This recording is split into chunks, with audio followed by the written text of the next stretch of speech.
«Привет, Арми». Тэхён что-то скрывал? Почему выражение его лица так резко изменилось, когда он прибыл в отель в тот вечер в Париже? И, что самое шокирующее, что именно он сказал во время прямой трансляции на Уиверс, что заставило Чингука безудержно плакать? В ту ночь весь мир не просто наблюдал за ним, армии по всему миру были ошеломлены, потеряли дар речи, и многие не могли сдержать слез. Эмоциональное признание Тэхёна вскрыло старые раны, которые были крепко запрятаны, и Париж, город, обычно символ красоты и тепла, стал молчаливым свидетелем одного из самых мрачных моментов в истории двух участников BTS, Тэхёна и Чингука. Тэхён, который должен был посетить престижное мероприятие в Париже, был замечен выходящим из машины усталым, с опухшими глазами и лицом, далеким от его обычной теплой улыбки. Фанаты, ожидавшие снаружи отеля, сразу почувствовали что-то необычное. Неужели это просто усталость? Или рана была глубже?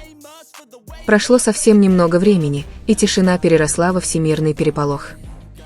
Через несколько часов после прибытия Тэхён внезапно вышел в прямой эфир на Уиверс.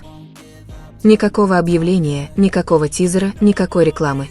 На экране появилось лишь небольшое уведомление: Тэхён в прямом эфире.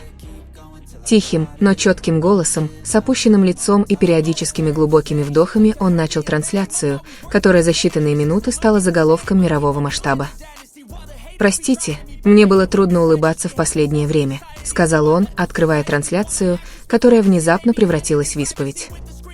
Он не называл имен, никого не обвинял, но намеков, которые он сделал, было достаточно, чтобы заставить армейское сообщество задуматься. «Я приехал в Париж в надежде обрести покой», — сказал он, но то, что происходило в последнее время на сцене и за ее пределами, было очень изматывающим. Он признался, что старался быть сильным, но не смог больше притворяться. Комментарии посыпались потоком. «Тэхён, ты в порядке? Что случилось? Мы здесь для тебя». Затем наступил самый эмоциональный момент, когда он сказал: «Есть кто-то, по кому я скучаю. Тот, кто был рядом со мной, тот, кто понимал меня, даже когда я молчал». А когда он легонько похлопал себя по груди и сказал: «Я все еще держу его здесь», фанаты сразу поняли: Чингук. Это были не просто домыслы, дело было в долгой эмоциональной истории между ними, которая давно стала особенной историей в сердцах фандома. Трансляция длилась почти 27 минут, без фоновой музыки, без визуальных эффектов, только глубокий голос и пустой, проникновенный взгляд. Но самой сокрушительной была фраза: «Я хочу поговорить, но иногда не знаю, есть ли у меня для этого время». И тихим шепотом он завершил трансляцию: «Спасибо. Извините». Вскоре после этого Чингук, находившийся в то время в Америке, как сообщается, положил телефон и немедленно позвонил ближайшему сотруднику, чтобы проверить, как там Тэхён. По словам источников из его окружения, Чингук расплакался, забился в угол и молчал несколько минут. Один из менеджеров BTS, пожелавший остаться анонимным, сказал: «Чингук действительно сильно пострадал от трансляции». Теперь общественность задается вопросом, что же на самом деле произошло в Париже перед трансляцией? Было ли это давление со стороны агентства, или же дело было в нерешительных личных травмах? Анализ становится очевидным. От его жестов при входе в отель до, казалось бы, натянутой улыбки, на вирусном видео Тэхён вытирает слезы, прежде чем помахать рукой на прощание. Тем временем модный фотограф, посетивший закрытое мероприятие в Париже, поделился фотографией. Тэхён сидит один в углу, смотрит в окно и не улыбается. На следующий день в радиоэфире в Нью-Йорке Чингук сказал: «Когда кто-то, кто тебе дорог, опустошен, ты тоже опустошен. Иногда чувствуешь себя глупо, что не смог его защитить». Но несколько часов спустя ждал еще один сюрприз. Прямая трансляция Тэхёна внезапно исчезла с Уиверс. Было ли это по просьбе агентства? Или это было сочтено слишком деликатным? Официального заявления не было, и это породило еще больше домыслов. Корейские журналисты начали высказываться: это может быть признаком более серьезного внутреннего эмоционального расстройства, чем мы думали. Поклонники начинают собирать воедино осколки прошлого. В сети всплывает видео 2019 года, на котором Тэхён касается плеча Чингука и говорит: «Если я тебе понадоблюсь, я всегда буду рядом». Сейчас этот момент кажется гораздо более глубоким, даже болезненным в сегодняшнем контексте. Но среди этой волны всеобщих эмоций начинает проступать правда. Не все, что циркулирует, правда.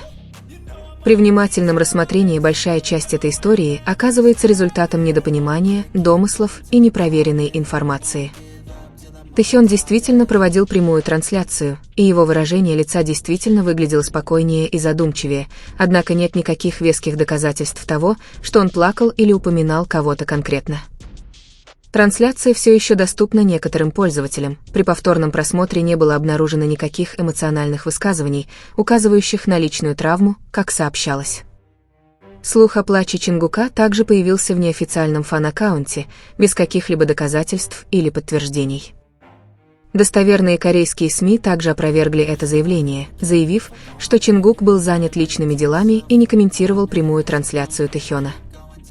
Фотографии, на которых Тэхён выглядит уставшим, также были сделаны с неполного ракурса. В расширенной версии он машет рукой и улыбается. Уиверс также не удалил трансляцию, как утверждали многие кликбейтные аккаунты, она просто была отложена в некоторых регионах из-за системных настроек.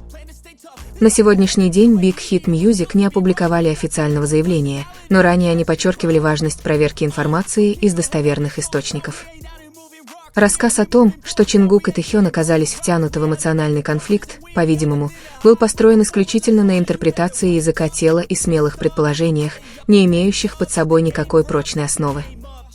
Мы должны помнить, айдолы – люди. Они могут выглядеть уставшими, они могут предпочесть молчать, они могут смотреть в пустоту, и это не обязательно означает, что они на грани краха. Когда публика делает поспешные выводы, когда социальные сети преувеличивают без подтверждения, происходит искажение истины, которое в конечном итоге может навредить всем вовлеченным сторонам – артисту, агентству и самим фанатам.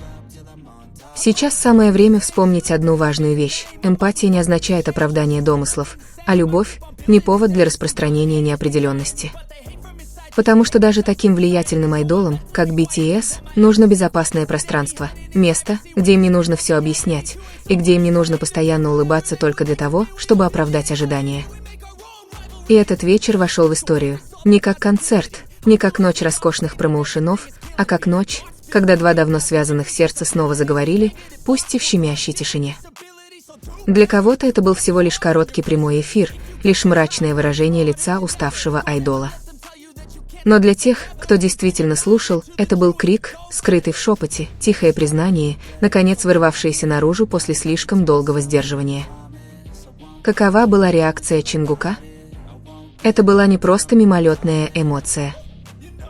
Это был ответ человека, понимающего каждый скрытый смысл, человека, который знает, что не все слезы нуждаются в объяснении, ведь иногда старые раны могут распознать только те, кто был их частью.